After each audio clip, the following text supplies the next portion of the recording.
गुरुजी, घर के सामान भी क्या सौभाग्य और दुर्भाग्य को बढ़ावा देते हैं? और ऐसे कौन से सामान हैं जो हमारे दुर्भाग्य को लाते हैं? तुमने रजब बहुत अच्छा टॉपिक पूछा है।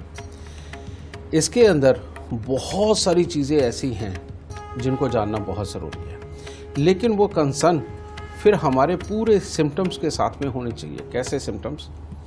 जैसे अगर किसी का भाई उसको दुख देने वाला हो, या भाई काम ही ना करता हो, समझे, या भाई का गुस्सा पूरे परिवार को ही दुखी रखता हो, या भाई स्वयं ही बीमार रहता हो, समझे, ये वाली प्रॉब्लमें जिसके साथ में हो, अब वो इंसान खुद, जो जिसका भाई की मैं बात कर रहा हूँ, वो इंसान खुद लेकिन पूरा उद्यमी हो, पूरा काम करने वाला हो, तो ऐसे इंसान में उस इंसान की बाकी ग्रहों के कारण उसका अच्छा भाग्य है, लेकिन उसकी कुंडली का मंगल खराब है। अब जिस जातक की कुंडली का मंगल खराब हो गया, यानी कि भाई पूरा ज़्यादा किसी भी तरह से सक्षम नहीं है या फिर दुख का कारण बना हुआ है, ऐसा इंसान अगर अपने घर में वुडन फ्लोरिंग लगवा लेगा, खास तौर पे वो वुडन जिसके अंदर ये वुडन वाला कलर या रेड कलर और या पिंकिश कलर उसके अंदर झलकता हो, ऐसी वुडन लगा लेगा, तो बेटा उसका दिखावे के अंदर नाम यश उस इंसान का तो बहुत बड़ा होगा, लेकिन उसके घर में जो भी दौलत आएगी खर्च हो जाएगी, बेकार हो जाएगी, और धीरे धीरे करके दौलत घटने का सिलसिला शुरू हो जाएगा, कर्ज सर पे चढ़ने शुरू हो जाएंगे, समझे।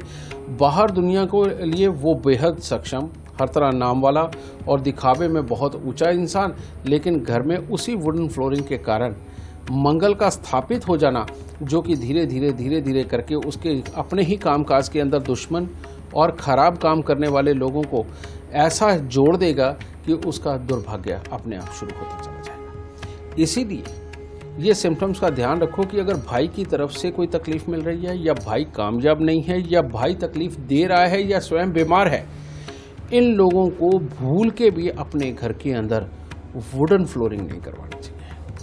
और जो अपने घर में वुड का सामान है, जैसे बेड है, बेड आप अगर वुडन का बनाते हैं, बोर्ड का बनाते हैं, कोई प्रॉब्लम नहीं, लेकिन वो कलरफुल होना चाहिए, उसके ऊपर पेंट, समझिए, कोई ऐसा होना चाहिए कि जैसे white colour, red colour, grey colour, कुछ भी आप करवा दो, समझिए ना।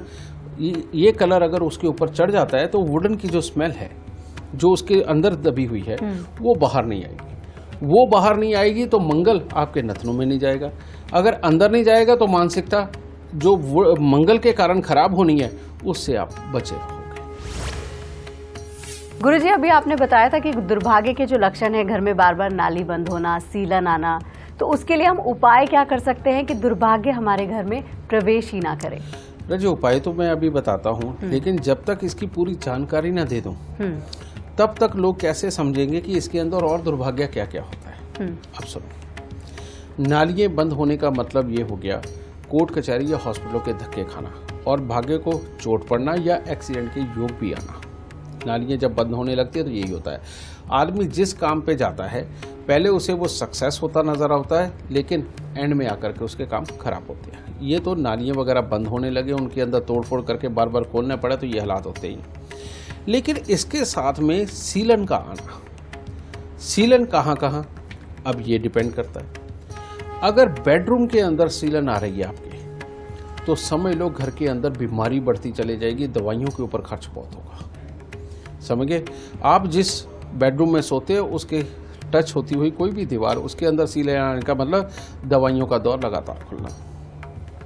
फिर उसके बाद घर के जो शख्स जिस कमरे में सोता है, उसके कमरे के अंदर सीलन का खास तौर पे आना, यानी कि उस शख्स का बीमार होना, उसका स्वभाव खराब होना, उसकी मन की शांति, घर के अंदर की सुख शांति का खराब होना, रुपए पैसे को लेकर के स्पेशली तौर पे उस शख्स की वजह से प्रॉब्लम क्रिएट होना, ये सब कुछ ये साथ में आता है।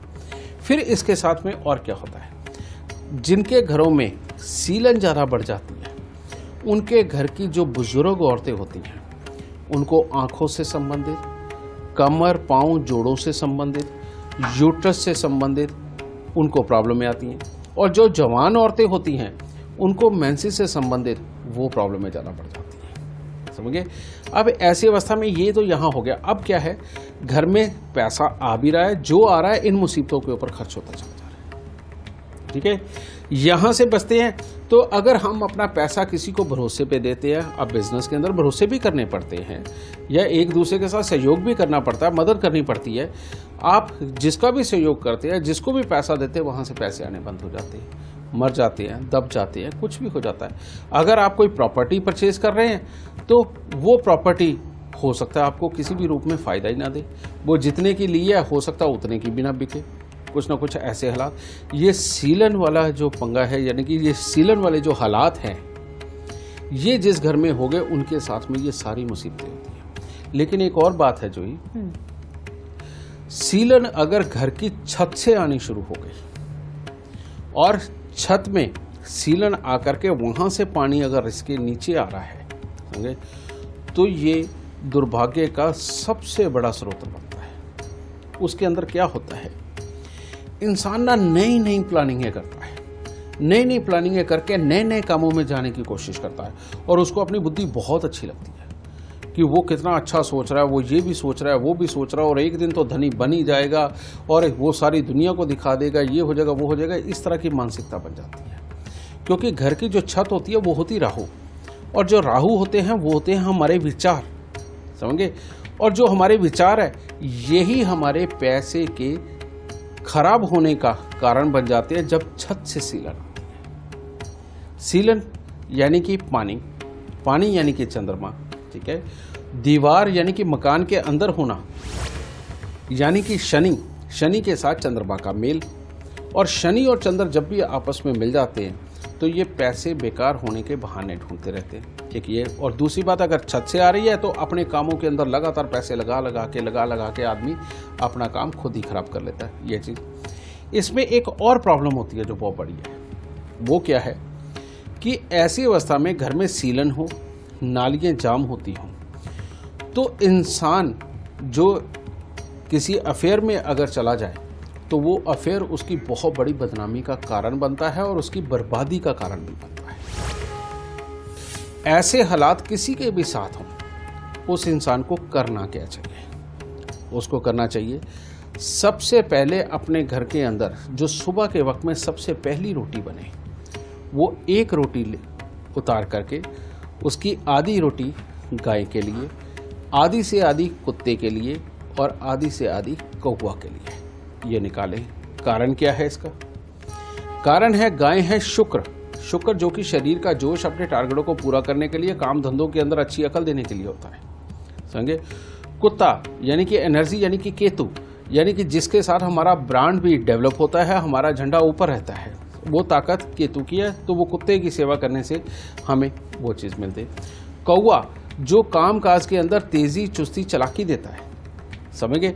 कौवे की एनर्जी ऐसी एनर्जी है बेटा कि जिसके जोड़ों में दर्द रहता है, जिसको बाएं बहुत जल्दी होती है, और जो लोग हमेशा ही एक ऐसी मानसिकता के शिकार होते हैं कि उनको लगता ही यही है कि ये फलाने ने सामने खड़ा बात कर रहा है, ये मेरी ही बात कर रहा होगा, और उसके कारण खाम खाई के शक करके एक दूसरे के साथ लड़ाई झगड़ा क्लेश वो मचा के रखता है।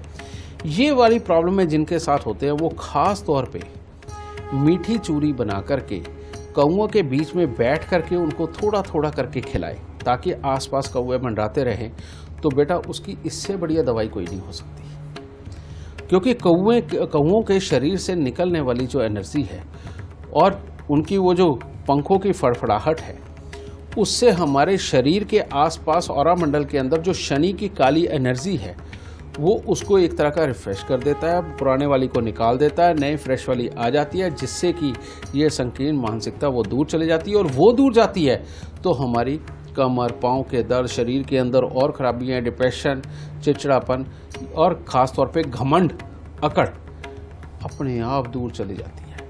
क्योंकि घमंड और अकड़ ये शनि देव की एनर्जी देती है बेटा। और जिनको भी ये प्रॉब्लम हो वो कौओं को ज़रूर मीठा खाना यानी कि देसी घी की चूरी वगैरह दे, ताकि कौवे खुश हों और तुम्हारे आसपास मंडरा करके तुम्हारे ऑरा मंडल को वो क्लीन कर सके। और जब वो क्लीन होगा तो आपका तो सौभाग्य अपने आप ही जाग गया। तो इन लोगों के लिए ये चीज़ हो गई। चंद्रमा को अच्छा आप कैसे कर सकते हैं? आप देखते हैं ना कि हमारे संस्कार क्या बने हुए हैं।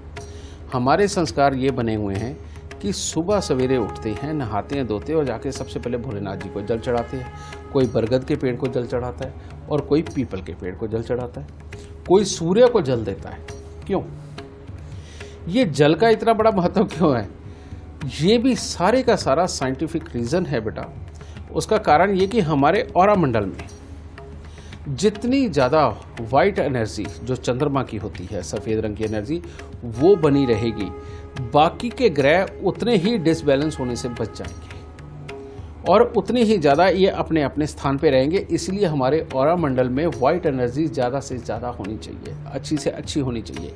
इसीलिए आप देखो कि पीपल को जल देने का विधान रखा गया है, शिवलिंग के ऊपर जल चढ़ाने का विधान रखा गया है, और यही बरगद के पेड़ के ऊपर जल चढ़ाने का विधान रखा गया है, और सूर्य को जल देने का विधान रखा गया है। सबसे पहले शिवलिंग पे जल चढ़ाना ये सबसे उत्तम है, जिनको खास तौर पे ये घर पे जिनके सीलन की प्रॉब्लम हो। दूसरा, दूध के अंदर शहद डाल करके स्वयं पीना और लोगों में बांटना, ये दूसरा उपाय है जो इस प्रॉब्लम से निजात दिला सकता है। और तीसरा, गुड़ के आटे की गोलियां बना करके शनिवार या सोमवार के दिन मछलियों को खिलाना। ये अब सुनो, इसके पीछे का भी तथ्य क्या है। इसके पीछे का तथ्य ये है कि मछलियां जब गुड़ के आटे की गोलियां खाएंगी, उनको मीठा बड़ा पसंद है मछलियों को, गुड़ के आटे की जब गोलियां खाएंगी वो आसपास में आपके आकर के घूमेंगी, उनकी खुशी वाला जो मोमेंट होगा, उनका जो खाना खाते हुए उनको जो खुशी महसूस होती है, वो वाली शनि की एनर्जी पैदा होगी।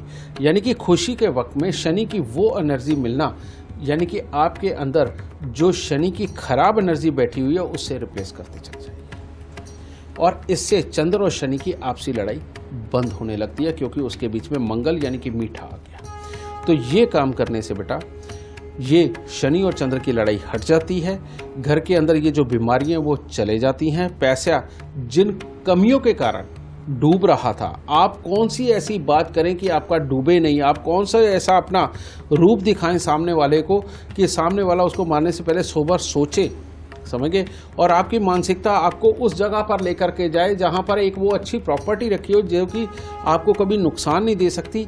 ये सारी सोच आपके अंदर ऑटोमेटिकली बढ़ने लगती है।